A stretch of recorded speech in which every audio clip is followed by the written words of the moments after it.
Welcome back to another recording of Pencil Leadership. I am Chris Anderson, your host.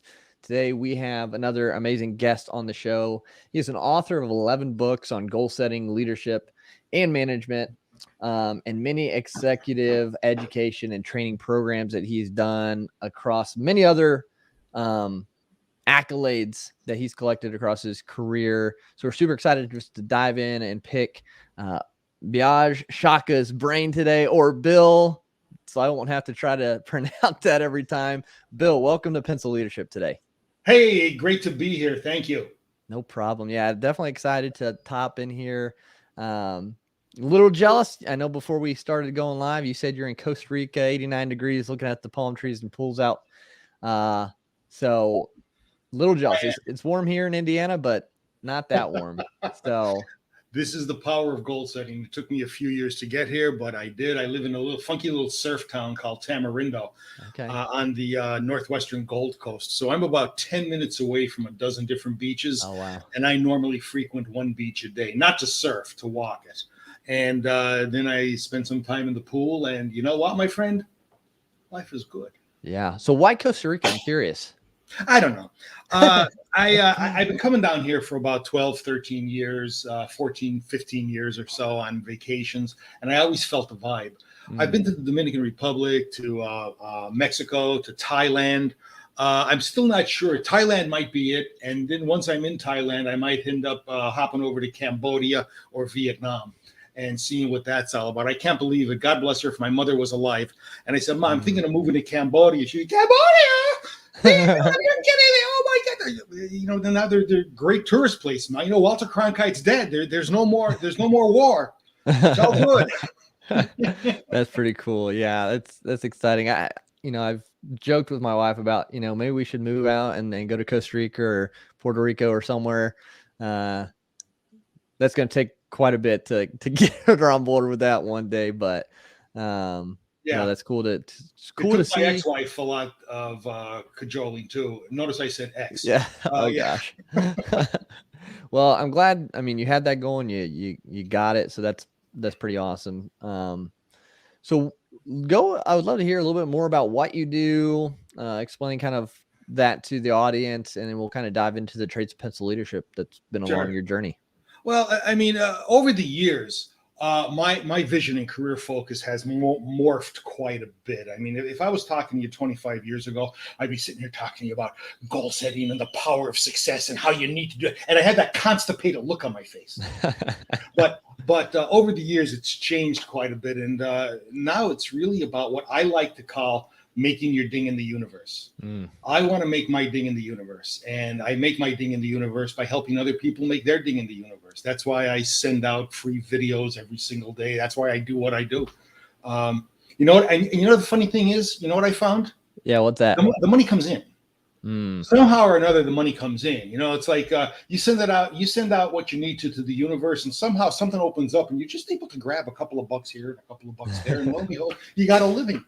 That's awesome. That's so cool. And it kind of resonates with what I'm doing with Pencil Leadership, helping people leave their positive mark on the world, living to their full potential. So that's really cool connection there. You do a lot of great things. I've been following you now with the emails that you would send to me, and I'm very impressed. I appreciate that. So it's been a big learning curve and a fun one, but just getting started. So got many more years to get to my goals, and but I'm excited for it. So and I mean, learning from a lot of people. I mean, there's so many mentors out there, and that's kind of the first trait of pencil leadership. So a pencil has to be held by and guided to leave a mark, and we're the same way. We need to have people in our lives that help guide us, shape us, direct us as mentors and coaches, or whatever you want to call them. So I'm curious, looking back throughout your journey, has there been maybe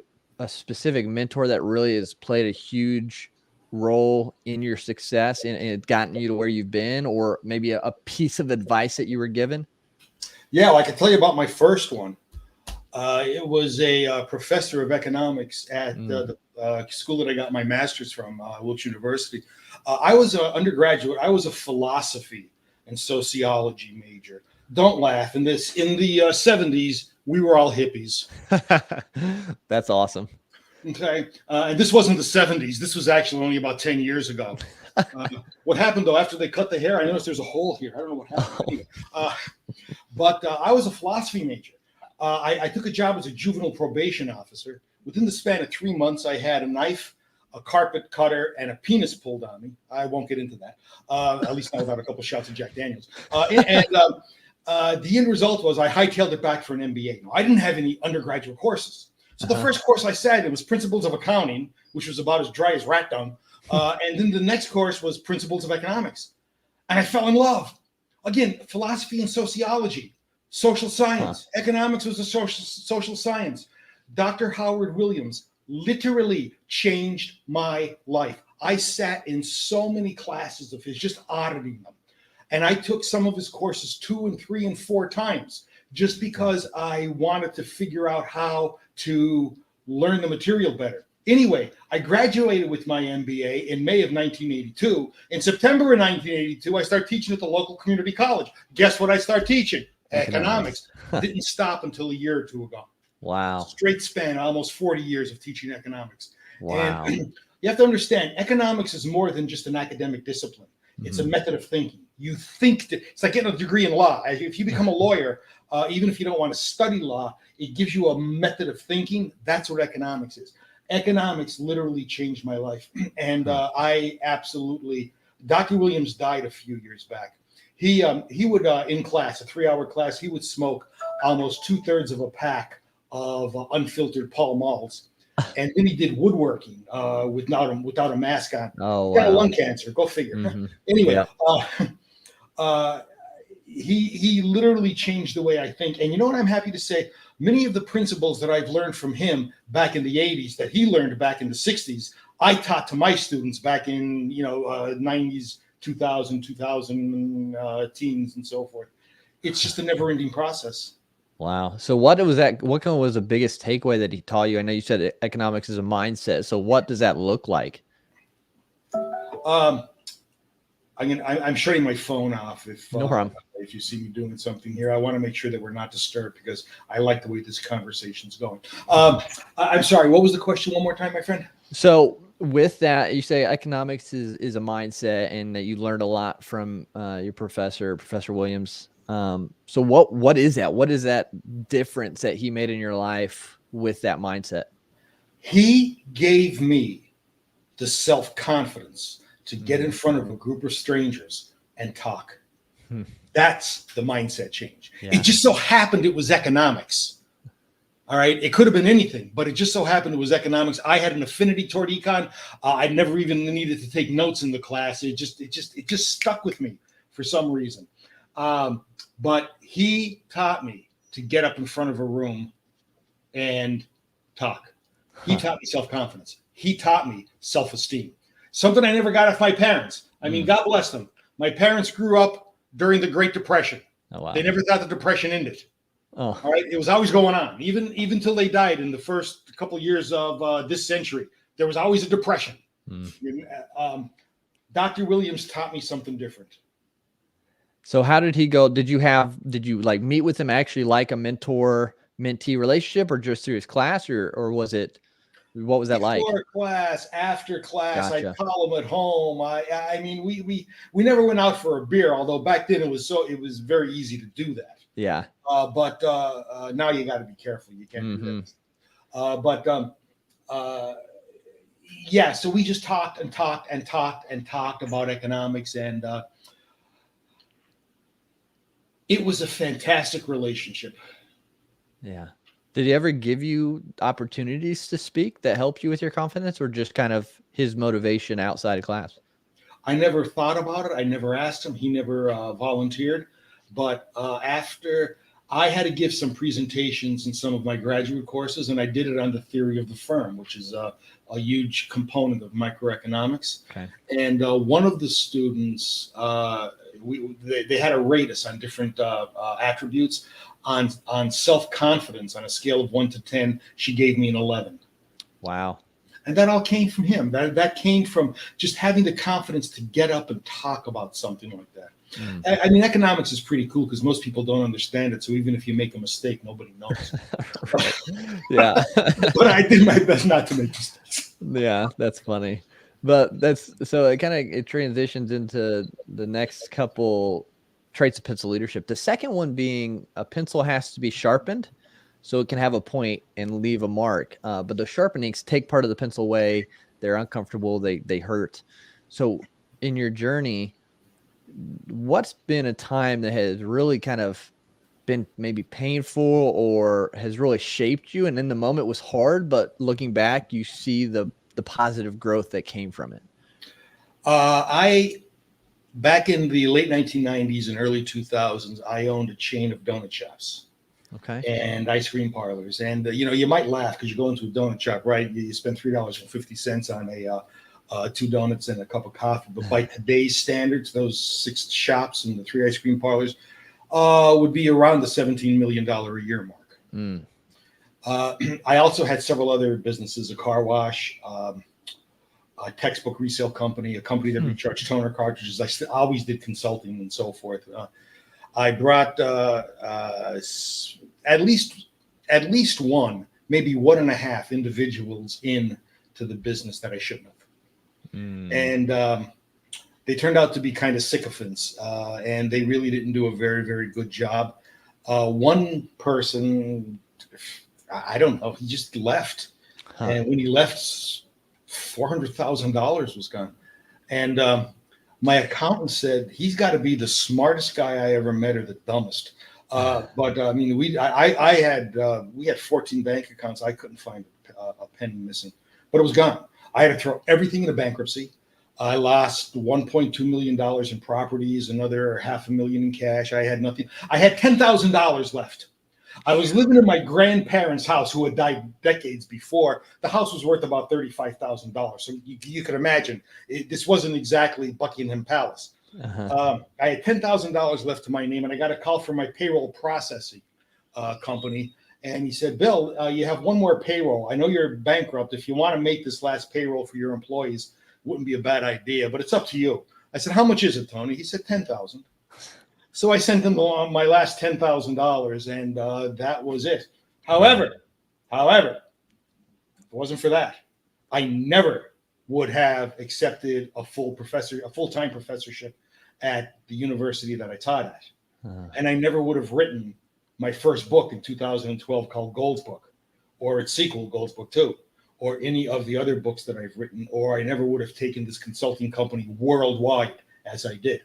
So you might think $2 million is a hefty tuition, and it was. And I'll tell you, at the time, I mean, I lost everything. I lost my family over it. I lost my family. However, it's funny how the universe works. You've got to give something up to get something. Yep. And sometimes you don't necessarily want to give up what you do, but if you want that pot of gold at the end of the rainbow, you have to. Right. Yeah, you have to make room for something new. Yes. So if you ask me, any regrets? Not really. Yeah, it's all part of the plan, right? All part of the journey to get there. You know what? I'm looking forward to the next life. Yeah. Interesting. So that's wow. And you hear stories all the time. Like I like when I'm looking up to mentors, when I'm researching, when I'm learning from others, like you always hear their stories. You hear those moments like clear desperation and just hard times, and then just seeing them turn around and those moments of positivity, of good come, and then that start to grow. And it's the same in your story, which is amazing and awesome that now you're helping people leave their ding in the universe. And so that's an awesome story of resiliency, I think, really. Thank you. Yeah.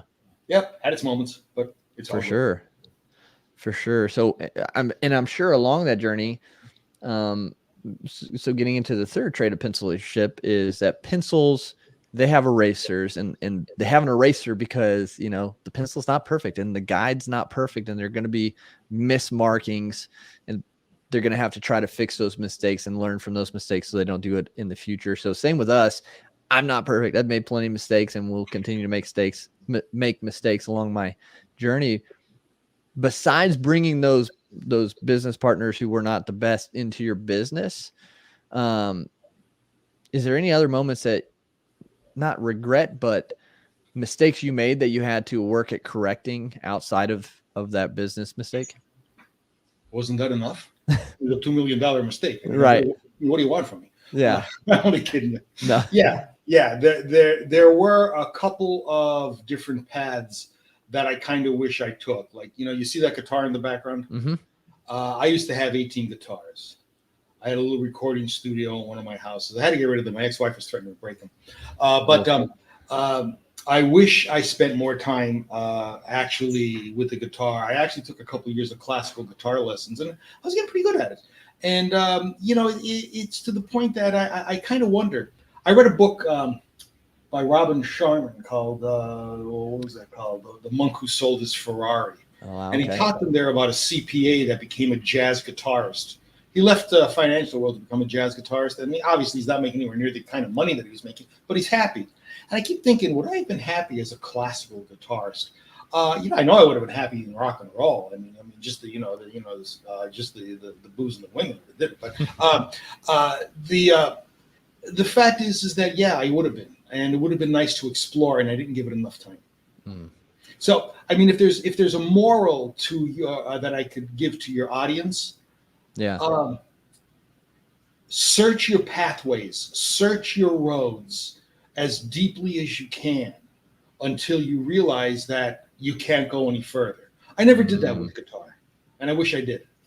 That's such a good statement. Search your pathways as deeply as you can until you can't go any farther, because I think a lot of times we're so kind of conditioned, program, we see the path that everyone else takes, and we think that's, go to school, go to college, get a job, follow in the footsteps. And what Pencil Leadership is helping people see their true potential and living into that to leave their positive mark in the world. And I think we miss that in a lot of lives because we don't follow those pathways as far as we can. We don't explore, that passion of guitaring, that passion of art, that passion of whatever it is far enough because of whatever fear, because of, rejection, whatever it might be. And I think we're really missing out in so many different lives because of that. I think that's a great statement, though. Well, thank you. I appreciate that. And I hope your audience can glean some information from it. Yeah, it's definitely a good one to have out there. We just, because you think, I mean, I don't know. I thought that for a while now that, after high school, we're supposed to have it all figured out. What are you going to go to college for? Oh, this, and I'm going to do this. And it's like, we're teenagers still. Like, how do we know really what we're meant to be doing or what we're supposed to end up doing? There's so much out there to explore. Yeah. I found I got it mostly figured out after 62. Right. That's what I'm saying, that we got so much time. Like, it's just, and kids, like, they aren't able, or they don't put the time to experience that career at all. They don't, internship. They don't volunteer to see, hey, is this something I'd actually enjoy being and doing day in and day out? And I have to tell you, for the number of students that I've coached and counseled over the years, I'm so happy. I got a lot of them into business and economics. But let me tell you something else, too. I got one student out of business.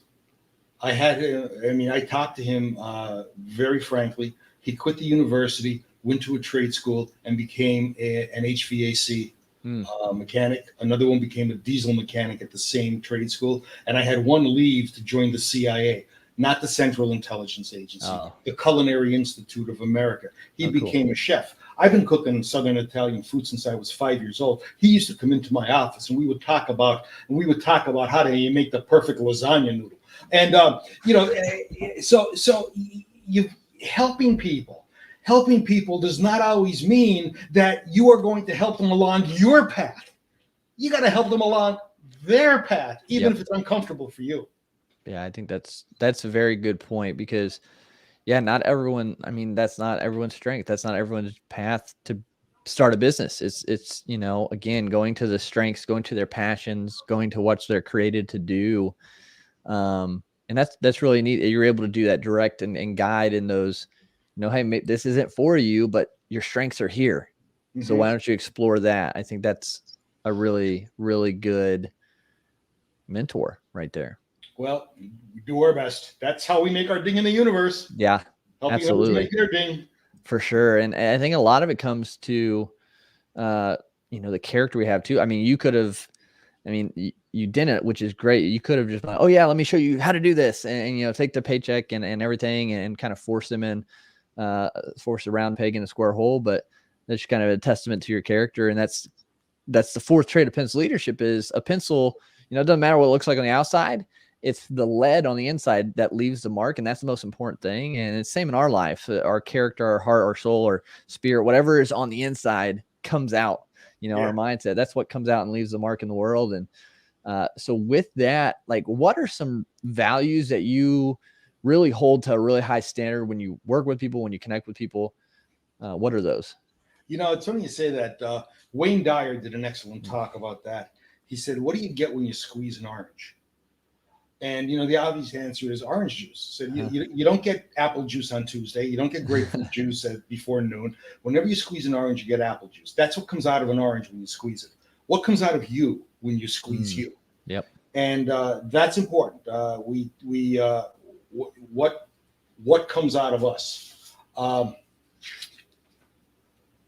One of my books, I've got to get it published. It's ready to go. Is talking about developing a life vision. I think that's so very important to do. Yeah. And then from that, your personal values. Yeah. Yeah. And I will tell you too, that I've developed greatly over time. The first is forgiveness. And this is so hard. This is so hard because I am doing my best to forgive everybody, everything. There are no justified resentments. There are no justified discontents. I forgive everybody, everything. I forgive my ex-wife. I forgive my children. I forgive my ex-business partners. And this is hard. Yeah. This is hard because sometimes you just come across some assholes. Yeah. But that's the first thing I try to do is offer forgiveness. The second thing is be grateful. Yes. And I set my alarm every morning for 4:30. I set a second alarm for 4:32. Now, I don't sleep in for that 2 minutes. What I do is give thanks. Then I get out of bed. I put my right foot down and say, thank. I put my left foot down and say, you. Thank you. Now, you have to decide who you're going to give gratitude to. I was born a Roman Catholic.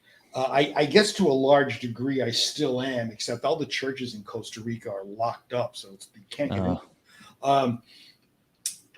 So I give thanks to the traditional Christian Godhead, the Father, Son, Holy Spirit. You got to decide who you give thanks to. I mean, there's some people out there that probably want to give thanks to the roots of trees. I mean, I don't particularly care. You do what you're comfortable with. The point is, though, is that when you give gratitude, you are acknowledging the fact that there is a higher presence. Now, you know, is God really a person, or is he just a higher vibrating wave? I don't know. But the point is that we have to give thanks to somebody, and that's gratitude. And that's the second attribute that I think I bring to the world. And the funny thing is, if you ever read a book by Wallace Wattles called The Science of Getting Rich, which is about 110 years old right now, he says in that book, when you're feeling down, when you're feeling depressed, stop, take some time off, and think about what you are grateful for. Yeah. That's why on a daily basis, I document what I am grateful for. You know what? Sometimes it's very simple. How many times did you ever give thanks to your toenails? Did you ever lose a toenail and try to walk? Yeah. You know, I mean, how many times did you ever give thanks for a bowel movement? Right. Were you ever constipated? So there's so many things that we can give thanks for. And gratitude.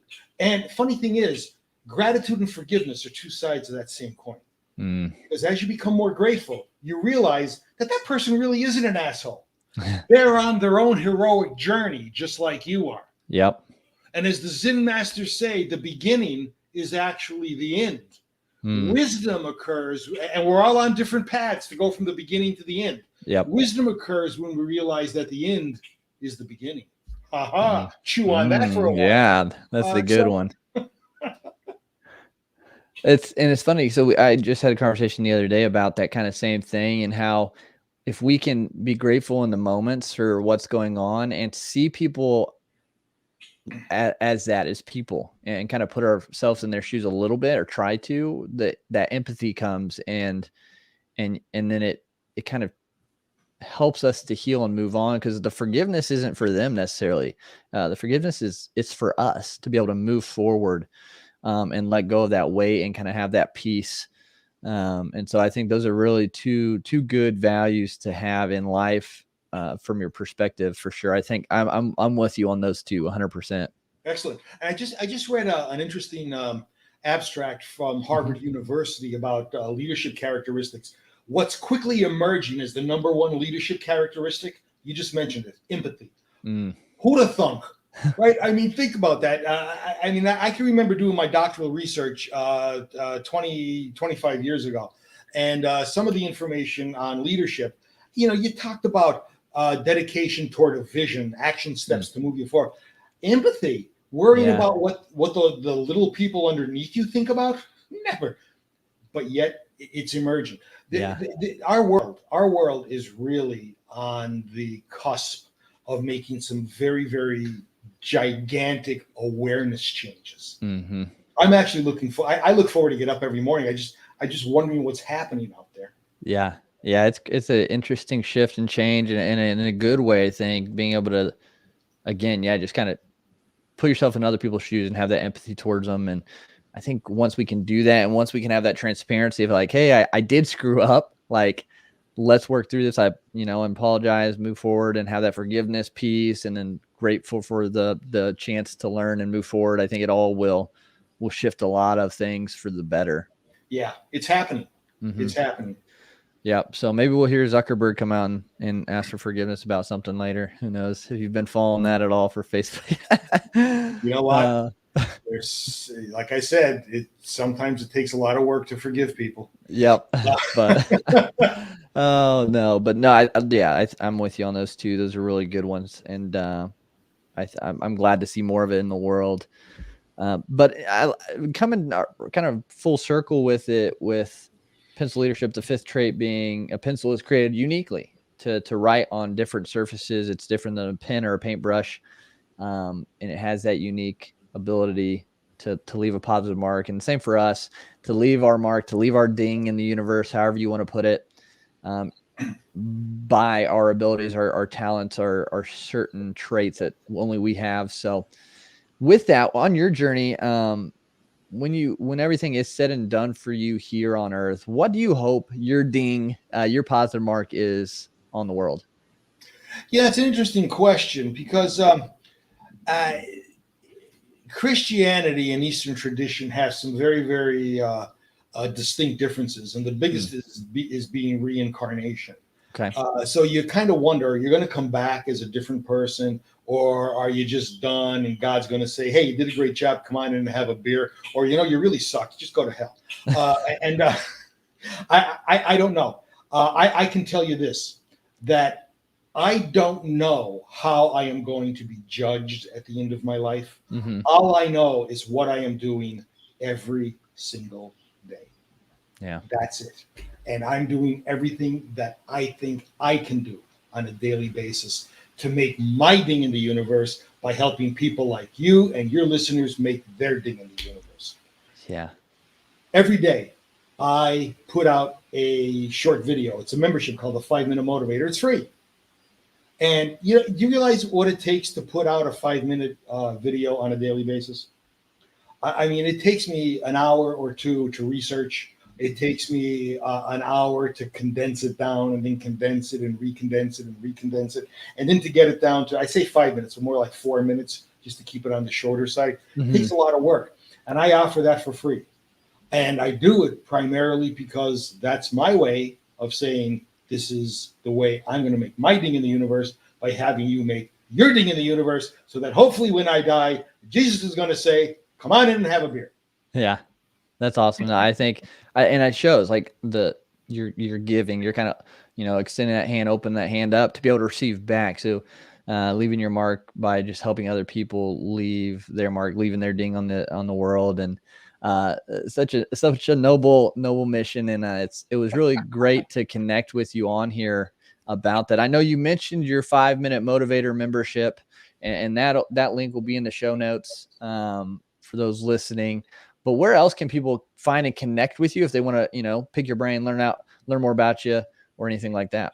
Absolutely. Well, I mean, there's obviously the YouTube channel, which is Okay. the repository for all the 5-minute motivator links. That would be the easiest place to get me, is to just type my name or the 5-minute motivator in YouTube.